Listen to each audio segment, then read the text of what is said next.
오늘 말씀의 제목은 어디 믿음으로 구하라. 앞서 내 형제들아 너희가 여러 가지 시험을 당하거든 온전히 기쁘게 여기라. 이 권면하던 야고보 장로는 한 가지 더 권면을 하고 있습니다. 무조건 인내하고 참는 것이 다가 아니라 시험을 이길 수 있는 지혜를 구해야 한다고 말씀하십니다. 오늘 말씀에 대해서 너희 중에 누구든지 지혜가 부족하거든 모든 사람에게 후히 주시고 꾸짖지 아니하시는 하나님께 구하라. 그리하면 주시리라. 성경은 어떤 단어가 나오면 그 문맥 안에서 우리가 앞뒤 문맥을 살펴보면서 그 의미를 찾아볼 수 있습니다. 여기서 말하는 지혜는 무엇을 의미하는 것인가? 여기서 말하는 지혜란 단순히 지혜롭다는 그 상식적인 지혜를 얘기하는 것이 아니라 시련과 고난을 이겨내기 위한 지혜를 의미하는 것입니다. 인내한다고 무조건 참는 것이 하나님의 뜻이 아니라는 것입니다. 이겨낼 만한 지혜를 구해야 한다는 것입니다. 하나님, 이길 수 있는 지혜를 주십시오. 기도해야 한다는 것이죠. 근데 중요하게 생각해야 할 것이 있습니다. 모든 사람에게 후히 주시고 꾸짖지 아니하시는 하나님께 구하라. 그리하면 주시리라. 그 지혜를 누구에게 구하라고 말씀하고 있습니까? 하나님께 구하라. 권면합니다. 왜 하나님께 구해야만 합니까? 그것은 오직 하나님만이 참된 지혜를 주실 수 있는 분이기 때문입니다. 여러분, 먼저 하나님께 지혜를 구합니까? 아니면 사람을 찾아갑니까? 사람의 지혜를 구할 수도 있습니다. 사람의 방법이나 지혜를 구할 수 있습니다. 때론 사람의 권면도 큰 힘이 되고 위로가 될 때도 있습니다. 그러나 그것이 우선되어서는 아니 됩니다. 먼저 하나님께 기도해야만 합니다. 우선순위가 뒤바뀌어서는 안 된다는 것입니다. 곧 하나님의 도우심을 받아 이겨낸 시험만이 우리 하나님의 사람들을 온전히 거룩함으로 인도하는 유익을 줄 수 있다는 말씀입니다. 물론 사람의 도움으로 시험을 벗어나거나 모면할 수도 있습니다. 그러나 그러한 방법으로 하나님 앞에 온전하고 거룩하게 세움받을 수 없다는 것입니다. 이 시험을 주시는 하나님의 뜻을 구하고 먼저 그의 나라와 그의 의를 구할 때 비로소 하나님의 의를 세울 수 있고 동시에 우리도 하나님 앞에 부끄러움 없이 세워질 수 있는 것입니다.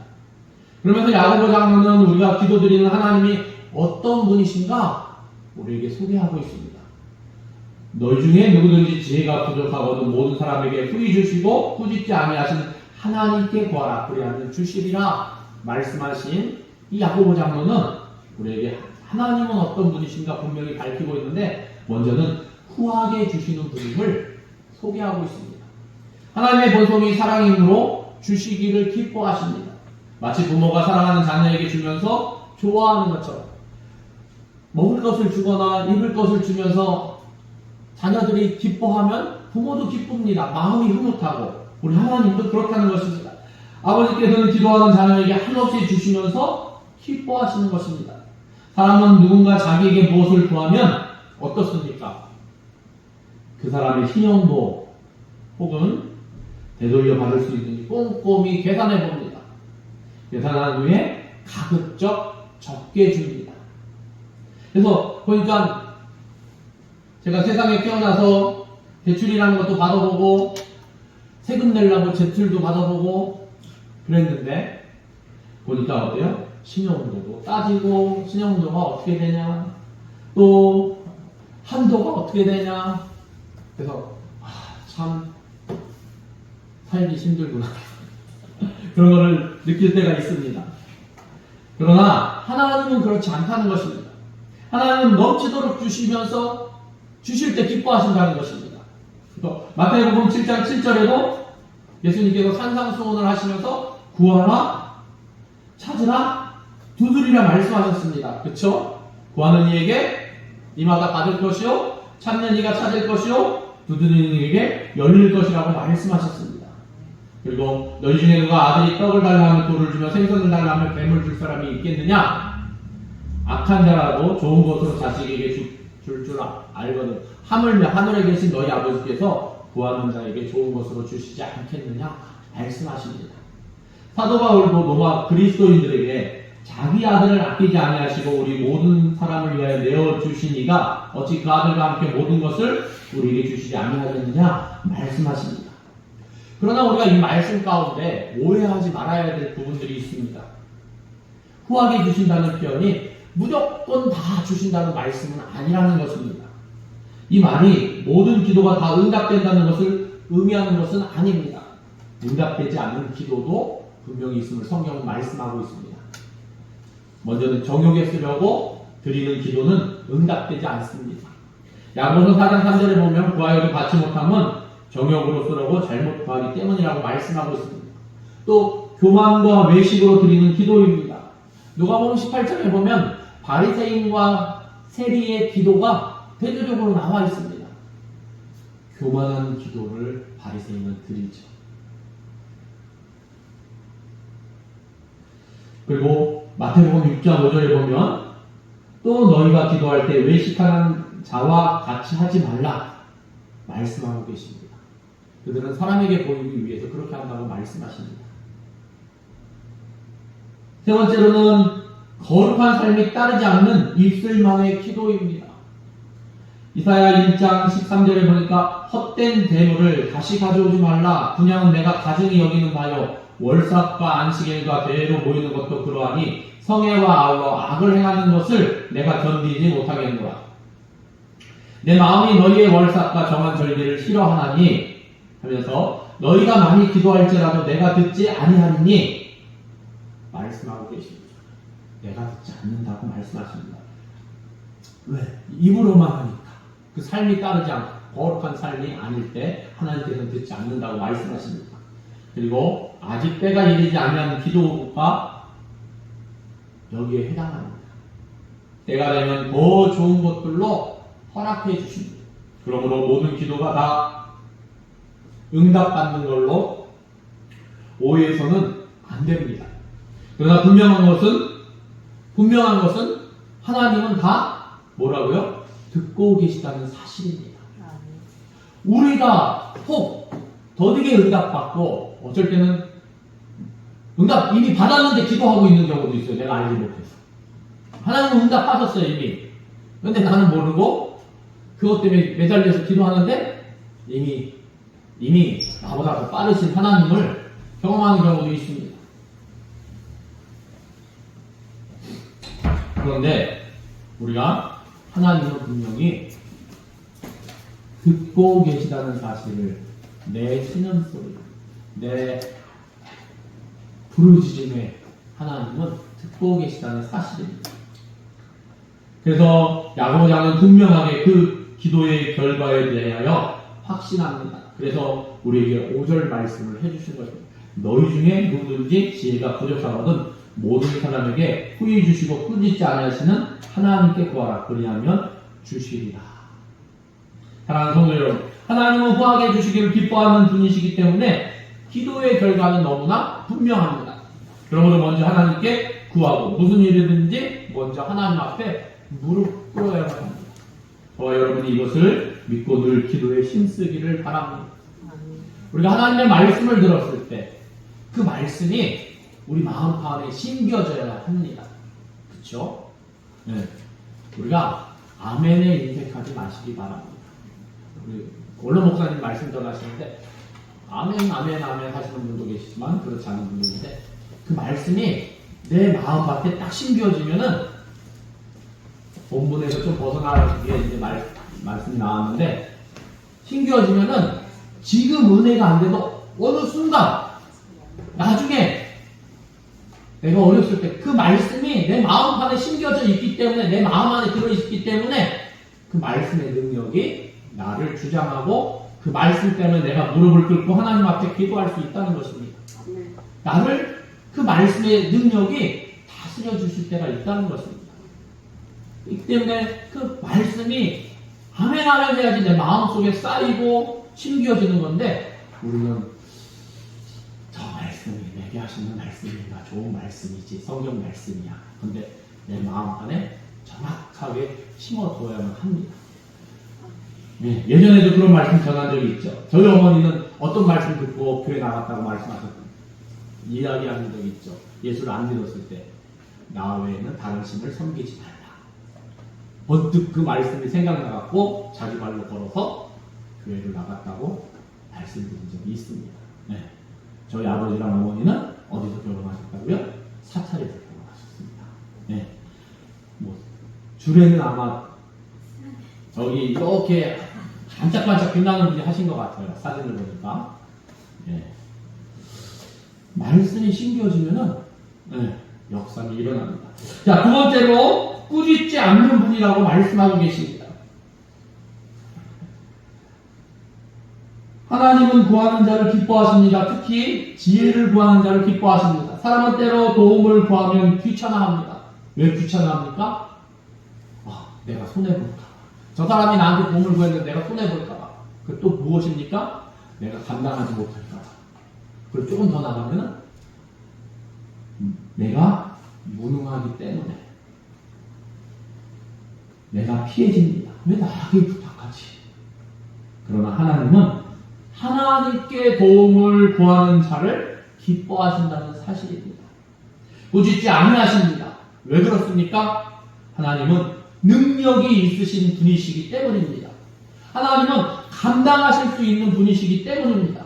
하나님께는 손해가 없습니다. 예로 열왕기상 3장 10절 말씀에 보면 솔로몬 하나님께 지혜를 달라고 간구했습니다. 하나님은 기뻐하시면서 솔로몬에게 지혜를 허락하셨습니다. 그리고 더불어 부귀영화도 주셨습니다. 그러나 하나님을 믿기에 우리는 어떤 자세로 기도해야만 합니까? 야고보 장로는 기도하는 자의 자세에 대해서 분명히 오늘 말씀 속에서 권면하고 있습니다. 하나님께 구해야 되는데 어떤 자세로? 6절 말씀해 보니까 오직 믿음으로 구하고 조금도 의심하지 말라. 의심하는 자는 마치 바람에 밀려 요동하는 바닷물결 같으니 이런 사람은 무엇이든지 주께 얻기를 생각하지 말라. 두 마음을 품은 모든 일에 정함이 없는 자로다. 먼저 야고보는 오직 믿음으로 구하고 조금도 의심하지 말라. 이게 기도의 절대적인 조건입니다. 의심하면 기도할 필요가 없죠. 믿으니까 기도하는 거 아닙니까? 조금도 의심하지 말라. 하나님은 약속을 반드시 실행하신다고 믿고 구해야 한다는 것입니다. 여러분, 2023년도가 지나가고 2024년도가 되면은 신년이죠. 그래서 한 1월 말인가 2월이 초인가요? 모르겠는데 내년 설날이 되면 아이들은 굉장히 신나겠죠. 왜 신납니까? 세배하죠. 근데 세배도 아직 안 드렸는데 신나요. 무슨 확신이 있어서 그렇습니까? 세뱃돈을 이미 세배도 안 드렸는데 받을 거라는 확신을 차서 애들 마음이, 대한민국에 사는 대부분의 아이들 마음이 활짝 기쁨으로 가득 찹니다. 근데 우리는 그만한 믿음도 없다는 거예요. 애들은 세배도 안 해놓고 설날이 되면은 세뱃돈 받을 거라는 확신이 차서 기대하고 손꼽아서 기다리고 계산까지 하는 아이들도 있는데 우리는 그렇지 못하다는 것이죠. 근데 믿고 구해야 된다는 것입니다. 의심할 필요 없다는 것입니다. 이미 받은 줄로 확신하는 믿음으로 구해야 할 것입니다. 예수님도 내가 너희에게 말하노니 무엇이든지 기도하고 구하는 것은 받은 줄로 믿으라. 그리하면 너희에게 그대로 되리라 말씀하셨습니다. 우리에게 가르쳐 주셨습니다. 기도하고 구하는 것은 이미 받은 줄로 확신하며 응답받은 신뢰로 성경에 보니까 엘가나의 아내 누구죠? 엘가나의 아내.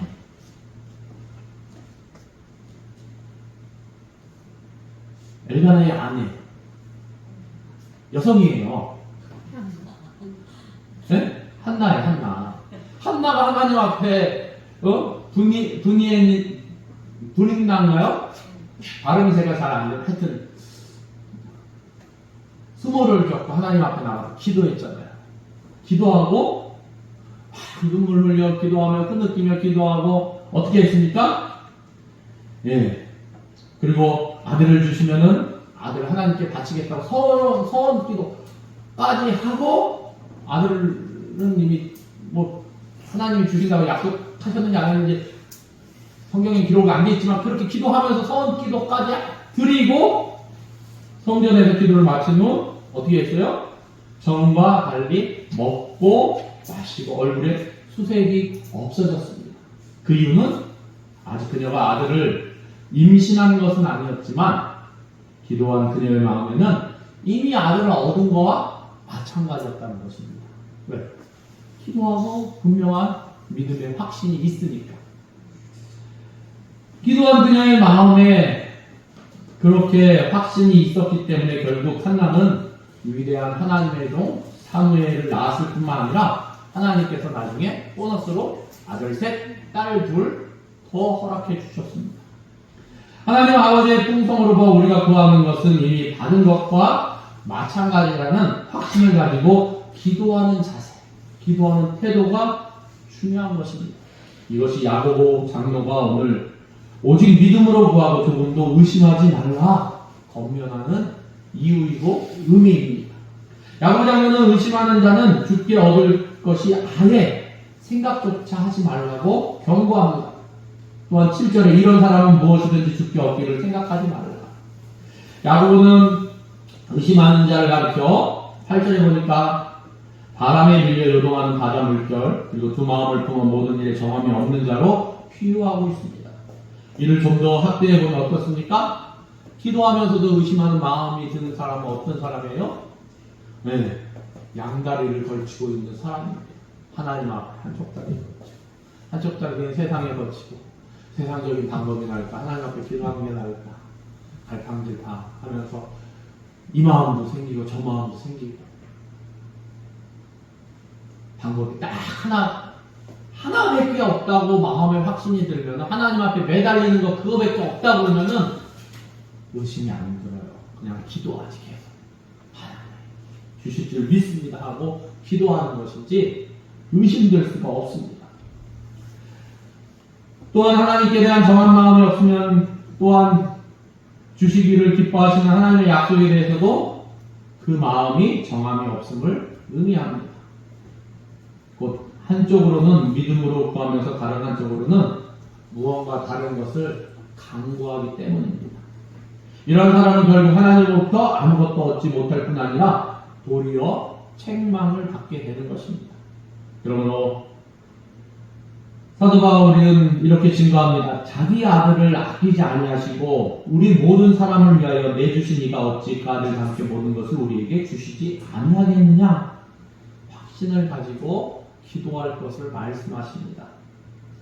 그러므로 저와 여러분이 하나님께서 주시는 세상을 이기는 지혜를 충만히 받기를 예수님의 이름으로 축원합니다. 기도하시겠습니다. 하나님 감사합니다. 하나님 기도가 쉬운데 참 쉽지 않음을 고백합니다. 하나님 우리 가운데 굳건한 믿음 주셔야지 우리가 의심하는 마음도 없어지고 또 흔들리는 그런 마음도 없어질 줄 믿습니다. 우리는 인생이라서 하나님 너무나 이쪽으로 치우치고 저쪽으로 치우치는 그러한 모습들을 보입니다. 우리를 긍휼히 여기시고 하나님 누르고 후히 주시는 하나님 앞에 마음껏 기도하며 먼저 하나님 앞에 기도하며 오직 하나님만 바라보며 하나님만 의지하며 확신을 가지고 기도할 수 있도록 하나님 기도의 사람 될 수 있도록 하나님 주장하시고 다스려 주시옵소서. 모든 것을 주님께 의뢰드리며 예수님의 이름으로 기도드립니다. 아멘.